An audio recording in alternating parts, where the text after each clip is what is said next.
What are signs of depression that aren't talked about? The person will go quiet on you. You may think they are busy. They may look okay. But they have lost interest in everything. Living life has become a full-time job for them, and getting out of bed is a monumental effort. But many times it's hard to see at this stage. Anorexia. People in high school used to point out how little I ate and make vague suggestions that I might be anorexic, but I wasn't worried about my weight, so I figured it wasn't actually an eating disorder. In hindsight, I realized that I didn't eat nearly as much as I should have, not because of body image issues but because I couldn't eat when I was stressed or depressed, which in those days was all the time.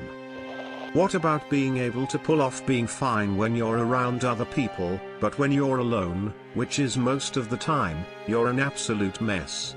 And having been that way for so long, it seems normal. Not being able to watch TV, movies, listen to music, or do anything without being reminded of how freaking miserable you are. Getting easily aggravated but keeping it in until you're alone. Especially while driving. A good deflector is comedy. You can be amazingly inside gut-bustingly hilarious, but that's because it's impossible to be hilarious in a depressed person's mind, and comedy is a deflection, and usually better it is the darker the hole being covered. Not being able to control your thoughts, and all of your thoughts being in murky water so you can see a bit of them, but not enough for your thoughts to make sense. Barely controlled anger. One way coping, first-hand experience, is by latching onto another emotion to drive the pain out.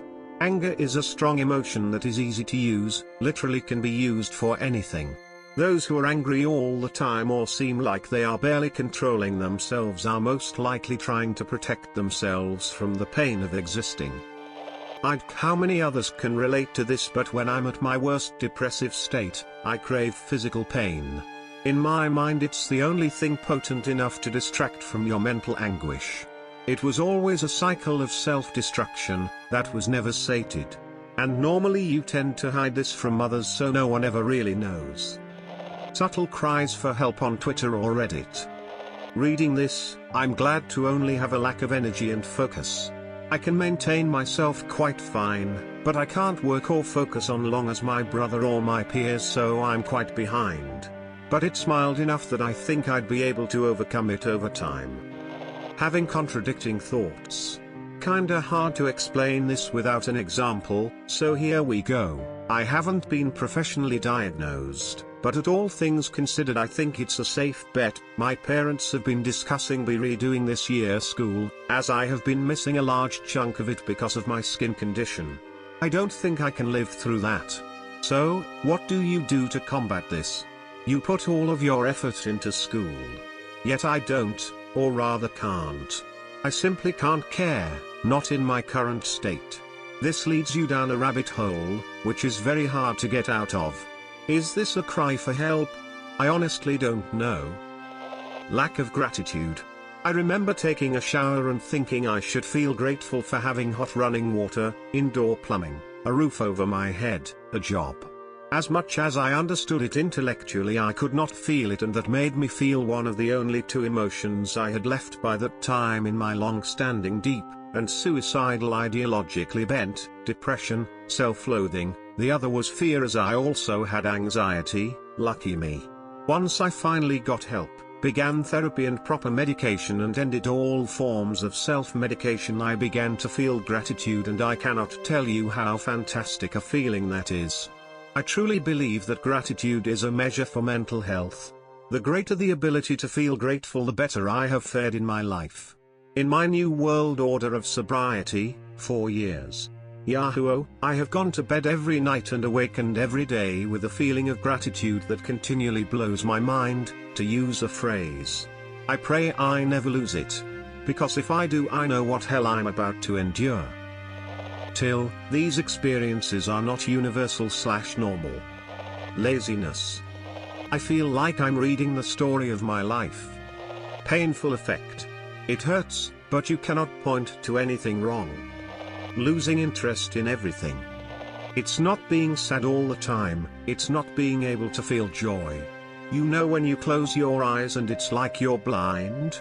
Well, blind people don't even see the blackness. There is just nothing less than blackness. So when people experience sadness, they think this is what depression feels like, when in reality depressed people rather just can't feel happiness. It's less than sad, it's you feel nothing. Not being able to listen, even to small talk. People call and ramble and my brain is just saying make it stop, make it stop. Usually I eventually stop answering the phone because of this. In men especially, irritability and anger. Exploding over little things for no reason. Overreacting to things with anger.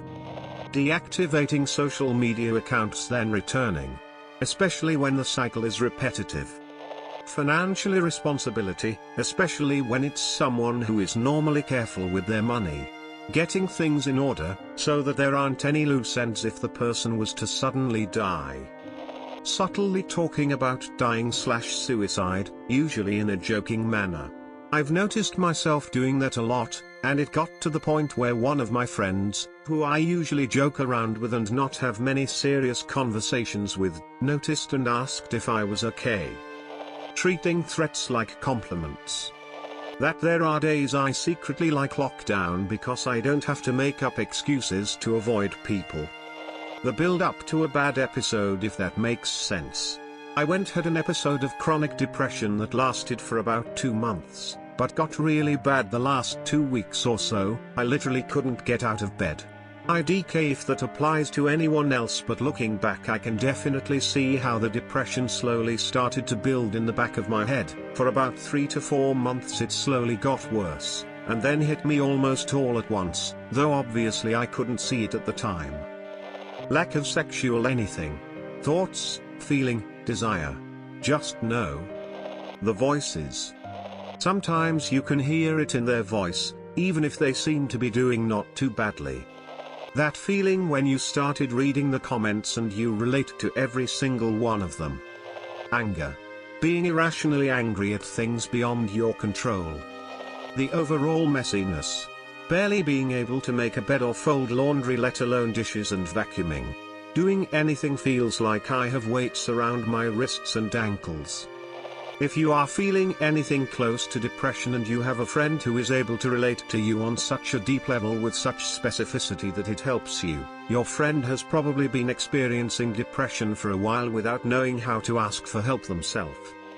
Uncontrollable laughing. I feel like a lot of the replies on here are all the same more known signs of depression, so even though this thread is dead I'm gonna reply as it might help someone. Constant exhaustion, dread of getting out of bed and joining the world, self-isolation or never being alone, blank emotionless face until being watched, giving away of personal/useful items. Watch out for this one, could mean they have given up. Many of the same programmed replies. Extreme niceness, lots of empathy and care towards those having problems, very good at noticing when others are upset, could be very good at diffusing conflict or very scared of conflict, has certain topics they don't talk about. To name a few, although it can be different for everyone. Depression is hard, it's a constant battle in your mind that the world doesn't know about. People have this idea that you're just sad all the time, but it's not. It's the inability to feel happy or excited for sustained periods of time and the constant intrusion of negative thoughts in your mind. It's a state of mind, and depending on the cause it can get better. You can work through your problems, but it's not immediate. It's a process, and there will be days where you wake up, and absolutely nothing is wrong, but you feel miserable. Everything gets to you and all you want is to crawl back into bed and sleep, hoping that tomorrow is a better day.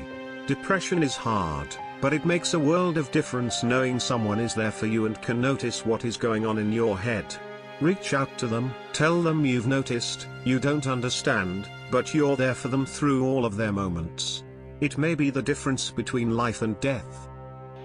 The sky outside the windows in some memories of mine is pitch black. My roommate and I actually just got into a fight about this after she came home from being gone for 2 months. Depression rooms. Absolute chaos with clothes and dishes and old opened boxes that you haven't thrown away. As well as dishes piled in the sink and on the stove because you're barely able to cook. How can you clean? She doesn't understand it takes everything in me to clean and keep things clean. Makes me feel even worse.